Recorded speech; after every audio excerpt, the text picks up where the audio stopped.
შემთხვევაში ბატონ ნიკოლას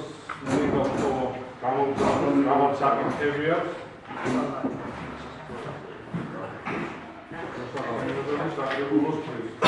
კიდევ ერთხელ მოგესალმებით. რეგლამენტის თანახმად ნახე იქიდან ვაყენებდი ხოლმე საკითხს და კანონდარღვევა ყოფილა, ამიტომ დღეს გამოვედი და ტრიბუნით ვისარგებლებ. პირველი ბატონო გია, პირველი საკითხი რაც გქონდა, დაახლოებით 9 თვეა, დაახლოებით კი არა, ზუსტად 9 თვეა, ვლაპარაკობთ იმაზე, რომ სოციალურ ქსელებში საკრებულო არ არის წარმოდგენილი სათანადოდ. ანუ ამ ვებგვერდზე რაც ეს წუთია მივიღეთ ეს დადგენილება. 9 თვე დაგჭირდა ამისთვის. ნუ თუ არ შეიძლებოდა ეს გაკეთებულიყო ცოტა ადრე, იმიტომ რომ ის ვებგვერდი რაც არის, უკვე აღიქმება როგორც ქალაქის მერიის ვებგვერდი. იქ არსად არ ჩანს საკრებულო, იქ არსად არ ჩანს საკრებულოს აქტივობები. ეხლა 9 თვეში კაცო ახალი ადამიანი იქნება და ჩვენ 9 თვე მოვანდომეთ ახალი იმის ვებგვერდის შექმნას და რა ვიცი, ძალიან გაწელილი დროა. ეხლა რა არის ამასთან დაკავშირებით მე ვეთანხმები აჩიკოს პოზიციას, რომ უნდა გამოიყოს ადამიანი, რომელიც იქნება იმაზე პასუხისმგებელი, სად დაიდება საკრებულოს ისინი და სადღაც მეათე ხარისხოვან ადგილას არიდება. და ძალიან კარგი, როგორც იქნა 9 თვის შემდეგ გადავჭერით ეს პრობლემა ნაწილობრივ. თუმცა შედეგს ვნახავ უახლოეს ხანში, იმიტომ რომ არა მარტო აქტივობები არიდება, არამედ არიდება საკრებულოს სხდომის ოქმებიც და მე ვთვლი რომ ეს არ არის ნორმალური, იმიტომ რომ ეს საკრებულოს გამჭვირვალებაზე ძალიან ცუდად მეტყველებს. ეხლა რაც შეეხება დანარჩენ საკითხებს, მე ვისურვებდი რომ აქ ყოფილიყო საკრებულოს თავმჯდომარე, მაგრამ არ ესწრება გასაგები საპატიო მიზეზების გამო და იმედია ვიდეო ჩანაწერსაც ნახავს და თქვენც გადასცემთ. ეხლა ზოგიერთ ისეთ საკითხს დავაყენებ მეათ რომ მეტყვით რომ ეს საკრებულოს კომპეტენციას ცილდება და მეტიც მე გეტყვით რომ შეიძლება საკრებულოს კომპეტენციას ცილდებოდეს, მაგრამ ჩვენ როგორც თვითმმართველი ქალაქის დეპუტატები, თვითმმართველი საკრებულოს წევრები, ჩვენ გავეცით კონკრეტული დაპირებები ადამიანების წინაშე და ჩვენ ვარდებულებიც ვართ ეს შევასრულოთ. ეხლა პირველი თელავისთვის გადაუჭრელი და ყველაზე დიდი პრობლემა მე მიმაჩნია მუზეუმი ის გაპარტახებული, რასაც იქ ხედავთ და არაფერი იქ არ კეთდება, ფუჭდება, როდის იწყება ამაზე არ გვაქვს ინფორმაცია, ამაზე მიდის დათო ლაპარაკი რომ იწყება და ვერ ვნახეთ, იმიტომ რომ ნადგურდება ეხლა თუ ვერ ვაკეთებთ იმას, საწყის ეტაპზე გავაკეთოთ ის მაინც რომ საცავები შეიქმნას, იმიტომ რომ ექსპონატები ისეთ ადგილას ინახება, სადაც არ არის არც ვენტილაცია, არც ამისი სათანადო პირობები. და მე ვისურვებდი რომ თელავის საკრებულოს თვითმმართველი ქალაქ თელავის საკრებულოს აიღოს ეს თავის თავზე, თუ იწყება, მივაწოდოთ ამასთან დაკავშირებით ამომრჩეველს ინფორმაცია, დავაყენოთ შუამდგომლობა თუნდაც კულტურის სამინისტროსთან, გნებავთ მინისტრთან, გნებავთ მის წარმომადგენლებთან, რომ ჩამოვიდნენ, ან ჩვენ ჩავიდეთ და დაველაპარაკოთ კონკრეტულად რა ხდება ამასთან დაკავშირებით. ასევე ჩემი შემდეგი საკითხი ეხება თელავის ხელის მიმდებარედ იმას სანაპირო ზოლს. ქალაქში დადის ამასთან დაკავშირებით არ ვიცი ჭორია თუ მართალია, რომ ეს ადგილები მზადდება პრივატიზებისთვის და სანაპირო ზოლი მარჯვენა და მარცხენა მხარე თელავის ხევის და მე საკრებულოსთან მექნება ამასთან დაკავშირებით ინიციატივა, რომ რაც შეიძლება სწრაფად ეს ტერიტორიები გამოვაცხადოთ სარეკრეაციო ზონად, იმიტომ რომ აქ არის შესანიშნავი პირობები იმისთვის, რომ კარგი სკვერები განთავსდეს და გადავარჩინოთ ეს ტერიტორიები გაყიდვას. ამ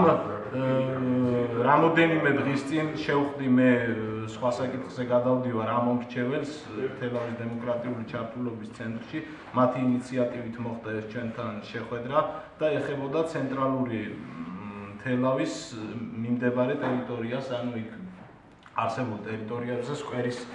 მოწყობას, კონკრეტულად ეს გახლავთ თელავში 26 მაისის ქუჩაზე იყო ასეთი რაღაც შენობა ნაგებობები იყო უსახური და დაინგრა და იქ გამოთავისუფლდა ადგილი, თუ ვიცით ეს კორპუსი რვა როგორც კი ავხოთ პულსი პოლიკლინიკის მობილდაპირე მხარეს და მანდ არის სურვილი ამ ადამიანების რომ რაღაცა ატრაქციონები, საქანელები ანის დაიდგას, ანუ იქ ცენტრალური თელავის მაცხოვრებლები არიან და გამომდინარე იქიდან რომ დღევანდელი საკრებულოს თავმჯდომარე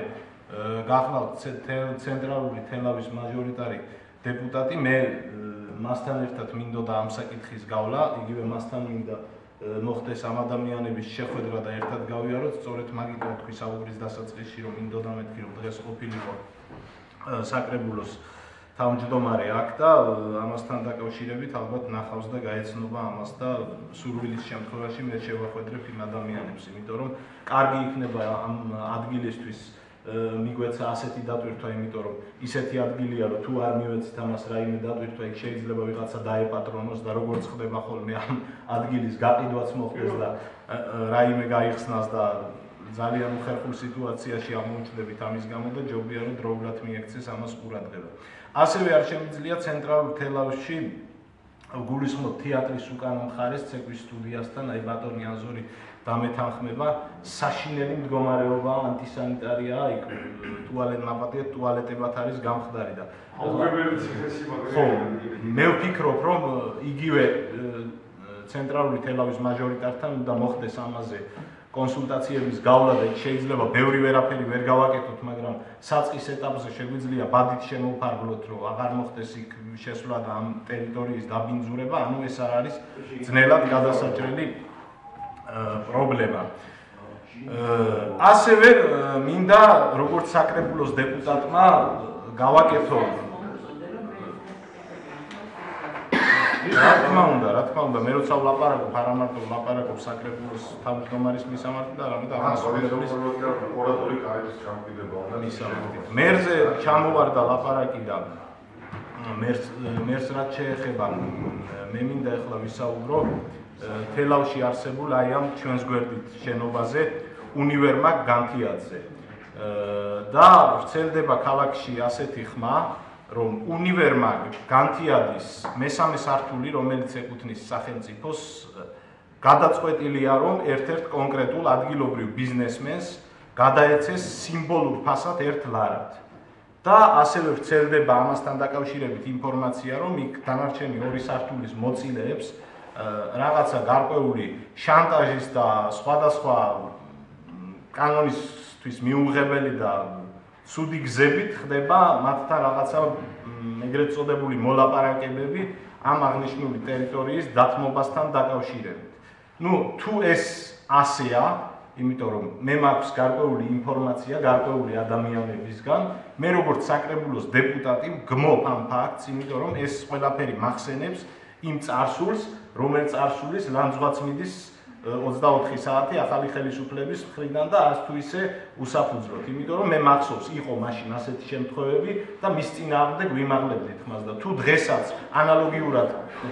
გრძელდება ეს უკანონობები და ეს ცუდი ფაქტები, მაშინ უნდა ავიმაღლოთ და წინ აღვდგეთ და ამ შენობასთან დაკავშირებით მე მინდა გავაკეთო განცხადება ქალაქის მერიას აქვს შემოფარგლული თუნუქის ფირფიტებით, რომ ეს შენობა არის ავარიული. მე პირდაპირ აქედან მინდა მოვითხოვო, რაც გამომდინარე ქალაქის უსაფრთხოების წესებიდან, ქალაქის მერიამ დაუკვეთოს, ასე ვთქვათ, სამხარაულის საექსპერტო ბიუროს დასკვნა ეს შენობა გახლავთ მართლა ავარიული თუ არ არის ავარიული. დასკვნის დადების შემთხვევაში, თუ ეს შენობა ავარიულია, მაშინ უნდა გაცილებით აქეთ მხრიდანაც შემოვფარგლოთ და გამოვიყვანოთ იქიდან ადამიანები და თუ არ არის ეს შენობა ავარიული, მაშინ უნდა მოვაშოროთ ის თუნუქის ფირფიტები. ახლა ქალაქის მერიიდან შეიძლება იყოს პასუხი, რომ ეს შენობის 2 სართული კერძოა და ის დანარჩენი ერთი ეკუთვნის სახელმწიფოს და ჩვენი გადასახდელი არ არისო, მაგრამ თუ სიტყვაზე იქ მეპატრონეები არ იხდიან, გამომდინარე მოქალაქეების ინტერესებიდან ჩვენ ვალდებულიც კი ვართ ამაზე გავაკეთოთ დასკვნა. ყველაზე დიდი მუშაობა, ასე ვთქვათ და შრომატევადი მუშაობა საკრებულოში მიდის საკრებულოს აპარატის კანცელარიაში და სირცხვილია ასეთ პირობებში უწევდეთ ადამიანებს მუშაობა, იმიტომ რომ ხშირად გამოვყოფთ ხოლმე თანხებს იმასთან დაკავშირებით, რომ რაღაცა დავაფინანსოთ ესა თუ ის სპორტული ღონისძიება და ისეთი სპორტული ღონისძიებები, რომელიც არც თუ ისე პოპულარული არ არის, მე არც ერთ სპორტულ ღონისძიებას არ ვატარებ შეურაცხყოფას, მაგრამ მე ვთვლი, რომ აი ამაში გადახდილი ფული არ იქნება გადაყრილი, იმიტომ რომ ეხლა რამდენი საკრებულოც იყო, რამდენი რემონტი ჩატარდა, ამ ოთახისთვის არავის არ მიუხედავად, ის გადაწყვეტილებები, ის დოკუმენტაცია, რაზეც ჩვენ აქ ვმუშაობთ და სადაც ეს ინახება, რა ვიცი, ის ოთახია ყველაზე მიუხედავი და მე ვთვლი რომ ეს უნდა გადავჭრათ, იმიტომ რომ იქ სათანადოდ ეხლა ტექნიკურ დეტალებზე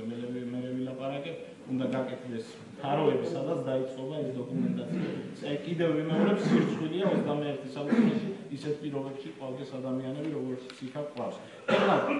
მე ეს საკითხები დავაყენე, ოღონდ აქამდე გამოცდილება გვაქვს იმისი, რომ ვლაპარაკობთ, მსჯელობთ, მაგრამ შედეგი არცად არ ჩანს. მომავალ გეგმიურ სხდომაზე აუცილებლად მოვითხოვ საკრებულოსგან ანგარიშს, თუ რა რეაგირება მოყვა კონკრეტულ თითოეულ იმ საკითხს, რომელიც ჩემი მხრიდან იყო დაყენებული.